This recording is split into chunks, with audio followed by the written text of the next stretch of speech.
இது தால் தோசை கிடையாது, நம்ம ஆயா சுட்ட மரவள்ளி கிழங்கு அடை.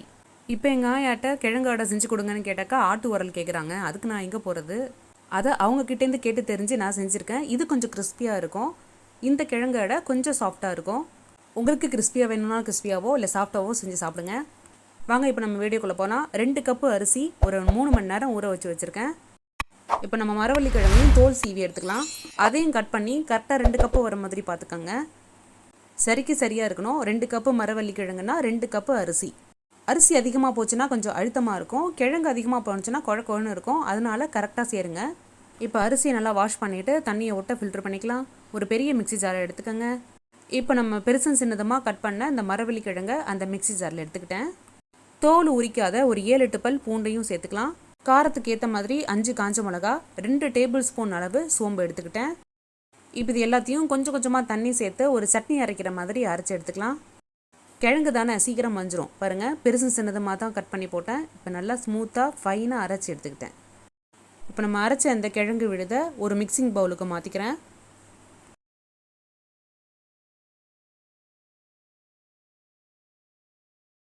இப்போ அதே மிக்சி ஜாரில் நம்ம ஏற்கனவே வாஷ் பண்ணி வச்ச அந்த ரைஸையும் சேர்த்துக்கலாம். அரிசி ஊற வைக்கும் பொழுது கிழங்கு எவ்வளோ இருக்குதுன்னு கட் பண்ணி பார்த்துக்கிட்டு அதுக்கேற்ற மாதிரி அரிசியை ஊற வைங்க. இப்போ நம்ம அரிசியையும் ஒரு இட்லி மாவு மாதிரி நல்லா சாஃப்டாக அரைச்சாச்சு. அதையும் அந்த மிக்சிங் பவுலில் சேர்த்துக்கிறேன். இப்போ இது கூட நல்லா பொடியாக ஃபைனாக கட் பண்ண 3 பல்லாரி வெங்காயம் அதையும் சேர்த்துக்கிறேன். இதே மாதிரி உங்களால் எவ்வளோ முடியுமோ அந்த அளவுக்கு நல்லா ஃபைனாக கட் பண்ணிக்கோங்க. தேவையான அளவு மல்லி, 2 கொத்து கருவேப்பிலை, 1/2 டீஸ்பூன் மஞ்சள் தூள், 1 டேபிள் ஸ்பூன் உப்பு, வாசனைக்கு கொஞ்சமாக பெருங்காயத்தூளையும் சேர்த்துக்கிறேன். இப்போ இது எல்லாத்தையும் நல்லா மிக்ஸ் பண்ணிக்கோங்க. மாவு ரொம்ப தண்ணியாக இல்லாமல் இந்த பதத்துக்கு இருக்கிற மாதிரியே பார்த்துக்கோங்க. இந்த மாவை நம்ம புளிக்க வைக்க தேவையில்லை, அப்போவே அரைச்சி அப்போவே நம்ம அடை தோசை செய்யலாம். மாவு மீந்தா கூட ஃப்ரிட்ஜில் எடுத்து வச்சுருங்க. வெளியில் இருந்ததுன்னா மாவு புளிச்சிரும், தோசை நல்லா இருக்காது. கல்லை நல்லா காய விட்டு தோசையாக ஊற்றி எடுக்கலாம். உங்களுக்கு இந்த தோசை கொஞ்சம் சாஃப்டாக வேணும்னா மொத்தமாக ஊற்றுங்க. இதையே நல்லா மெல்லிஸாக தீத்தி நிறையா ஆயில் விட்டு நல்லா பொரிய விட்டு எடுத்திங்கன்னா தோசை நல்லா மொரன்னு இருக்கும். இந்த கிழங்கு அடைக்கு நீங்கள் ரீஃபைண்ட் ஆயில் ஊற்றுறதுக்கு பதிலாக கடலை எண்ணெய் ஊற்றி எடுத்திங்கனாக்கா டேஸ்ட்டு இன்னும் டபுளாக இருக்கும்.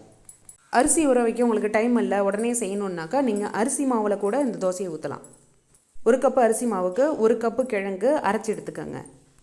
அரிசி மாவுலையும் இதே பர்ஃபெக்டாக நல்லா மொரனோ இல்லை சாஃப்டாவோ தோசையை ஊற்றி எடுக்கலாம். நான் இந்த தோசை கொஞ்சம் சாஃப்டாக ஊற்றி எடுத்துருக்கிறேன். ரொம்ப மொரன்னு வேக விடாமல் கொஞ்சம் சாஃப்டாக சுட்டு எடுத்துருக்கேன்.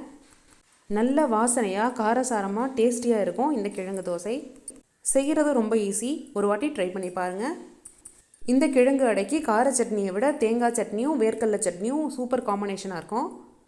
இந்த தோசை ஊற்றி எடுக்கும் பொழுதே நல்ல கம்மன்னு வீடே மணக்கும், அந்த அளவுக்கு நல்ல வாசனையாக இருக்கும்.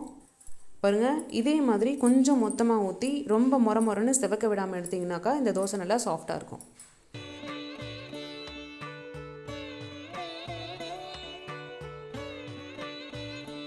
நான் இந்த கிழங்கு அடை கொஞ்சம் காரமாக செஞ்சதுனால தேங்காய் சட்னியில் உரப்பு கம்மியாக வச்சுருக்கேன்.